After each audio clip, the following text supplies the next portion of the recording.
来看这个日本时代所起的嘉义民雄一路酒家，这是一个2层楼高的建筑，到今已经有88档的历史啊。即马经过5档的修复，已经完工。未来除了是会伫遮来办展览以外，嘛要互这间日本时代的酒家，称作是文史保存的实验基地。负责人向大家来绍介未来空间暗算的规划。嘉义县民雄这间有88档历史的一路酒家，修复完工了后，除了展示老厝修复的工法以外，也透过古物的布置展览，要互人来感受日本时代民雄家仔的生活。这间娱乐酒家，伫我还未出世的时候，一直到我这个爸爸的年代，娱乐酒家是地方，伊代表什么？伊代表地方欢迎，还有这个酒家的这个店面。你若踏入这个空间，你就会使看到民雄这个所在，这90档来的变化。这90档的变化，毋是干那这硬体尔，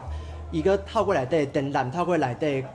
工作坊、工作，拢会使带你转去甲过去。这间一路酒家成功申请到文化部私有老建筑保存再生计划的补助，经过5档的时间来完成修复，毋但替民雄家仔保留日本时代9档的重要记忆，嘛会配合地方文史团体，将做保存地方文史的实验基地。169家它就是一个历史的一个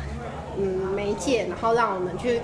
回头看以前民雄发生什么事情，那我们也借由它以前就是一个讨论公事的一个场合，我们在讨论这边以前发生了什么样子的议题。负责人表示，一路酒家规划室的部分，除了绍介民雄汉药房、西药房甲酒家的产业变化以外，嘛会配合文史团体伫民雄来进行文化的保存甲研究，希望互这间为日本时代留落来酒家，会当继续伫地方来记录新的故事。